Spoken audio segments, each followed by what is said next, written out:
There is a version of Christianity where the poor are told to give their last money. The sick are told to sow for healing.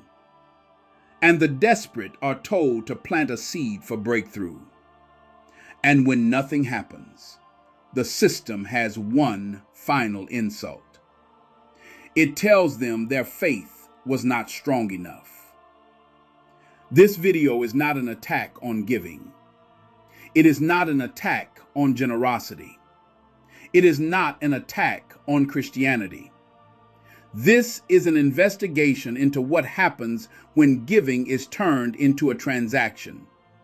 Faith is turned into pressure, and God is presented like a spiritual investment platform. I want to be precise, because precision is what this subject deserves. Many Christians give freely, joyfully, and responsibly. Many churches handle money with integrity. That matters because this video is not about honest generosity. It is about what happens when generosity is hijacked. That hijacking has a name: seed faith. Seed faith, in its plain form, is the idea that a financial gift given in faith can produce a future return from God. You give a seed, God sends a harvest. Money in, blessing out. Spoken gently, it can sound almost beautiful. You trust God with your resources and you believe He provides. So let me be fair to it before I take it apart. There is a healthy version of this instinct.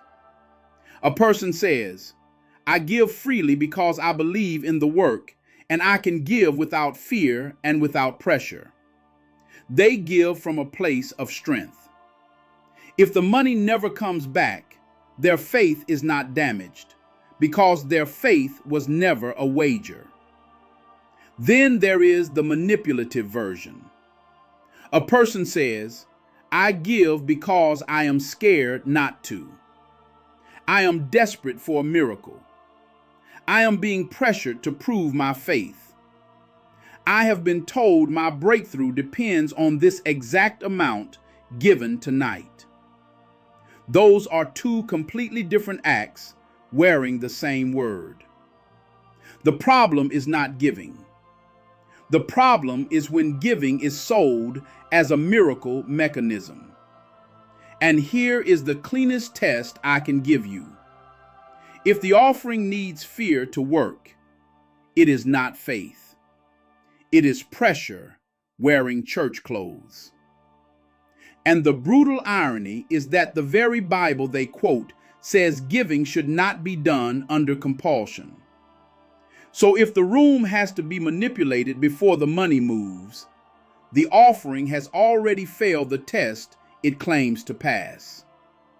Now, the darkest version of seed faith does not usually go after people at their strongest. It goes after them at their wound. Think about who fills these rooms and these comment sections. People drowning in debt. People with a diagnosis they cannot afford to treat. Single parents. Immigrants waiting on papers that will not come. Parents with a sick child. People in a marriage that is falling apart. People who lost the job and the dignity in the same week. People who feel delayed, blocked, overlooked, or cursed. Pain does something to a person. It makes promises feel like oxygen.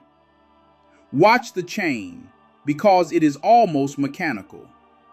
Pain creates vulnerability. Vulnerability creates urgency. Urgency lowers your guard. Religious authority steps into that lowered guard and becomes trust. The promise of breakthrough turns trust into risk-taking. And once the whole thing is framed as God's instruction, saying no stops feeling like budgeting. It starts feeling like rebellion against heaven. The seed is not always planted from faith. Sometimes it is planted from panic. And that distinction is everything. A wealthy person can give and move on, but a desperate person gives and waits. They give, and then they refresh the banking app like it is a prophecy. They check their email like God might be hiding inside a refund notification. Every unknown number that calls becomes a possible breakthrough. That is not peace. That is anxiety in spiritual language. The giving was supposed to free them. Instead, it ties them tighter to the promise. So how does it actually work? Let me walk you through the funnel, because once you see the steps, you cannot unsee them. Step 1, find the wound, not the wallet.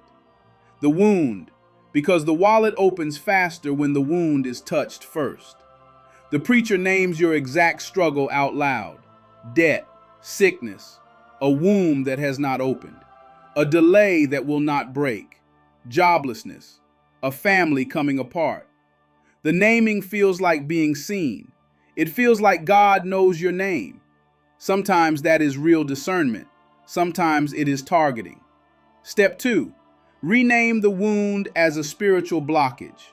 Now you are no longer just broke or just sick. Your problem has been moved out of real life and into the spirit realm, where only the man with the microphone can interpret it. Your harvest is blocked. You are under attack. Your breakthrough is being held hostage. You are one act of obedience away from your turnaround. Step 3, make the payment look like obedience. The offering becomes a test. Giving is now proof of faith, and not giving is no longer a financial decision. It has been redefined as a spiritual failure. You are not deciding whether you can afford it. You are deciding whether you trust God.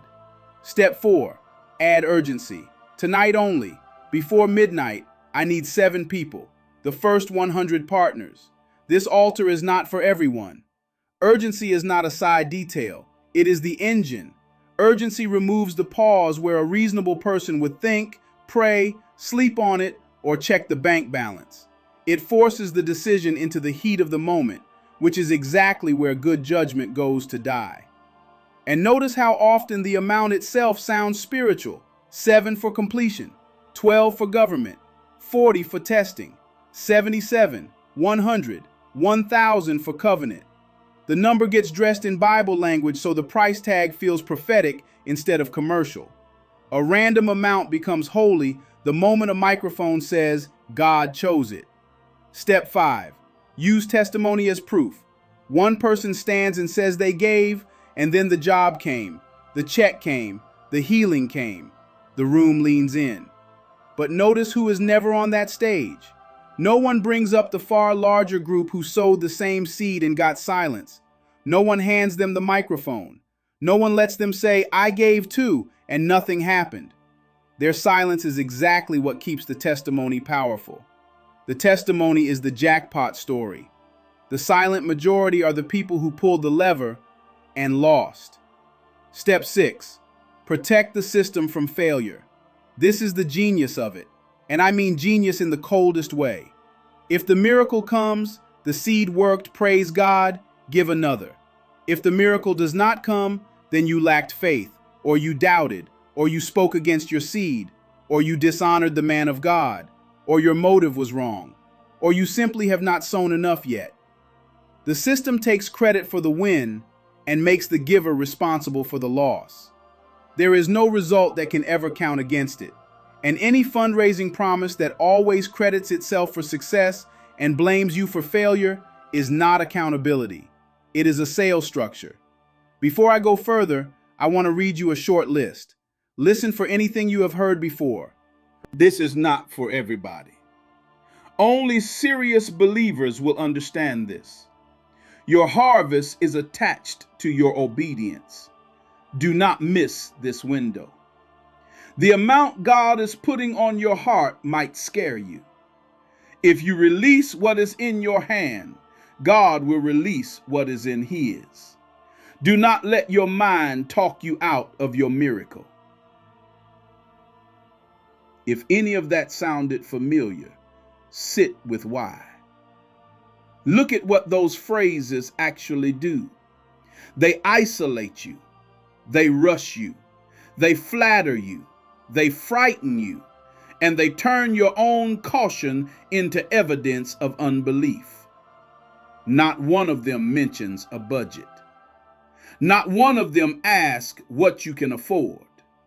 Every one of them is built to move money before the mind catches up. Now let me show you the psychology underneath, because this is the part that makes it so hard to walk away from. The first piece has a name: intermittent reinforcement, unpredictable reward. Life is full of random good things. Jobs come. Refunds arrive. A friend pays back an old debt. A scan comes back clean. Some of these will land in the weeks after you give, simply because life keeps moving. The manipulative system claims every one of them as proof the seed worked. An unpredictable reward is the most addictive pattern there is. It starts to resemble the logic of a slot machine, not because faith is gambling, but because the reward pattern keeps people pulling. You do not win every time. You win just often enough to believe the next pull is the one. Listen to the internal logic and hear how airtight it is. If I give and something good happens, the seed worked. If I give and nothing happens, I must keep believing. That is not evidence. That is a belief system designed to survive every outcome. The second piece also has a name: cognitive dissonance. The mind working to reduce the pain of admitting I gave what I could not afford, and maybe I was manipulated.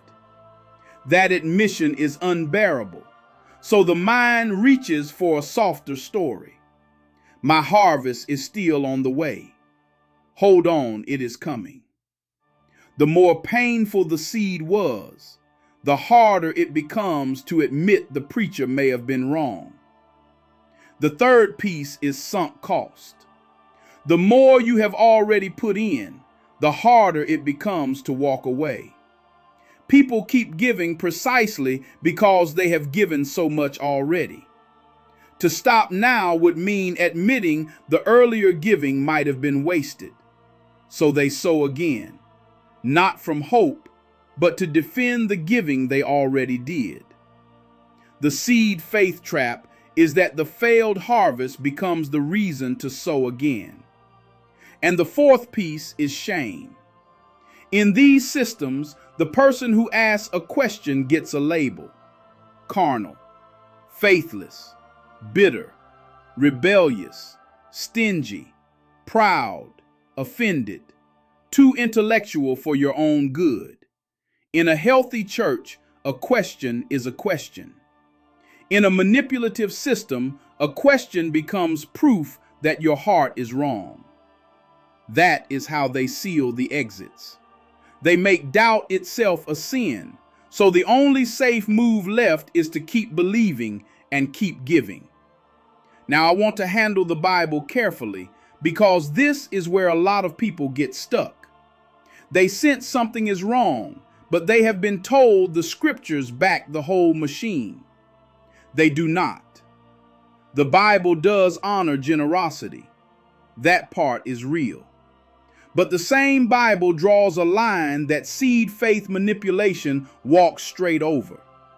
In 2 Corinthians chapter 9, the instruction is that each person should give what they have decided in their own heart, not reluctantly, not under compulsion, because God loves a cheerful giver.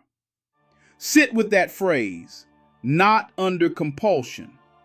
So if a person is being rushed, scared, shamed, or cornered into giving, the very text being quoted at them is the text being broken.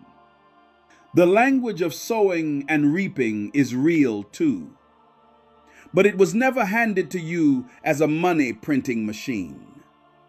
The moment generosity gets sold as a guaranteed method to unlock cash, healing, promotion, a spouse, immigration papers, or debt cancellation, it has stopped being generosity. It has become a transaction with God's name stamped on the receipt. And 1 Timothy chapter 6 is blunt about the love of money and the craving to get rich. Read it honestly, and something uncomfortable surfaces. Some seed faith preaching takes the exact greed the Bible warns against and rebrands it. They call it expectation. They call it faith. They call it claiming what is yours. They condemn greed in the pews, then preach greed from the pulpit with Bible language. In Matthew chapter 6, Jesus tells people not to store up treasure on earth and not to be consumed by anxiety about provision. That is almost the opposite mood of a room full of frightened people being told their miracle is one payment away. If all, then there is Mark chapter 12. You have heard the widow's mite preached 100 times as a sermon about sacrificial giving. Give your last like she did. But notice what gets skipped. Just before that scene, Jesus warns about religious leaders who devour widows' houses while covering it with long prayers. So maybe the widow's mite was never meant to be preached only as a fundraising example. Maybe it was placed right beside a warning about religious systems that consume the vulnerable and still know how to sound holy while they do it. People love to preach the widow's mite as a giving sermon, but they skip the warning right before it. Beware religious leaders who devour widows' houses. Which brings us to money, real money, where it goes. I am not going to tell you every church hides its finances. I am not going to tell you every pastor is enriching himself. That would be dishonest, and dishonesty is the very thing this video stands against. But here is a fact worth knowing. In the United States, many nonprofits are required to file public financial information returns every year. Churches are generally treated differently and are usually not required to file in the same way. That does not prove that any single church has done anything wrong. What it means is that members often have to rely on internal transparency because the external paper trail is simply not there. So when a church demands sacrificial giving but gives vague answers about the money, the issue is not your faith. The issue is accountability. So ask, where does the seed money actually go? Is there an audited financial statement anyone can see? Who decides the pastor's salary? Is there a real board with real independence or just loyalists? Are the poorest members urged to give sacrificially while leadership lives in open luxury? Are the testimonies ever verified? Are the failures ever named out loud? Is anyone ever told, do not give this, you need it for rent? Does this church pour more into the vulnerable than it harvests from them? A church that can count your seed should be able to account for your seed. And hear this clearly. Transparency is not rebellion. Asking where the money goes is not dishonor. Wanting financial accountability is not an attack on God. If the ministry is too holy to be questioned, it is too dangerous to be trusted. Now we reach the cruelest part.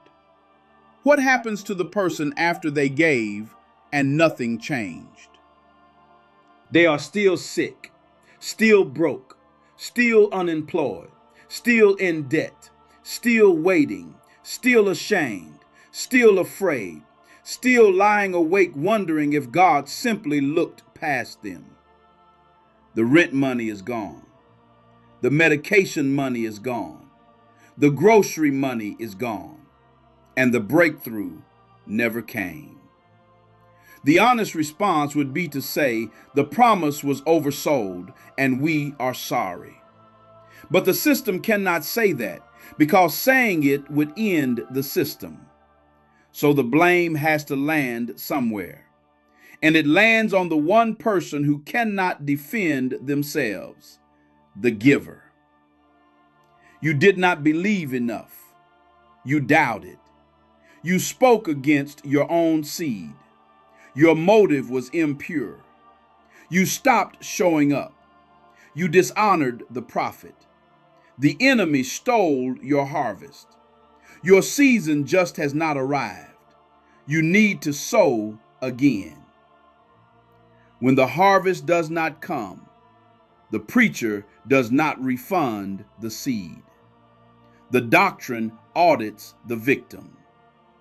Think about how monstrous that is. A person in pain gave money they did not have on a promise they were pressured into, and when the promise failed, they were handed the bill for the failure. That is not pastoral care. That is customer support for a failed miracle product. So if that has been you, I need you to hear something directly. You were not stupid. You were vulnerable, and you were sincere, and someone may have used your sincerity as a tool. The shame you have been carrying was never yours to carry. It belonged to whoever engineered the room. I do not want to leave you only with the wound. So let me tell you what healthy giving actually looks like so you can recognize the real thing again. Healthy giving is free. It is informed. It is in proportion to what you actually have. It is accountable. It is never pulled out of you by fear.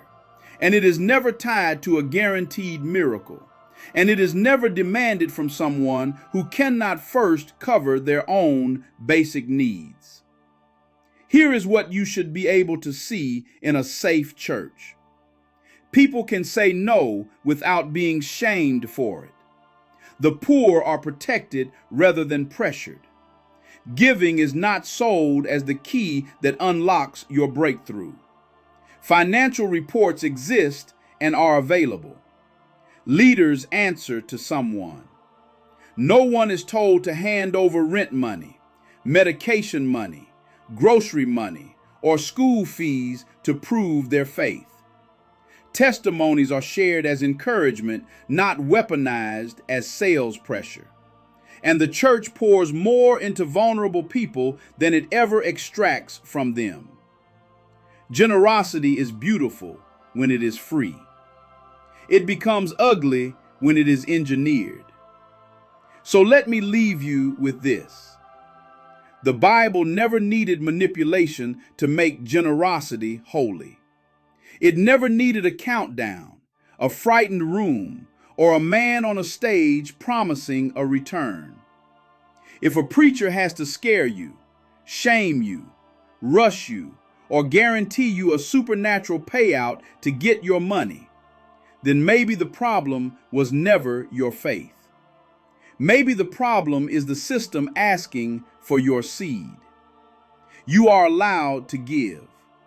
You are allowed to be generous. You are allowed to support a ministry you love. But you are also allowed to ask where the money goes. You are allowed to reject spiritual pressure. And you are allowed to refuse to let anyone turn your desperation into their harvest. And to any leader still using fear, urgency, prophecy, shame, and poverty as fundraising tools, understand something. People are learning the pattern now. The language does not land the way it used to. The room is waking up.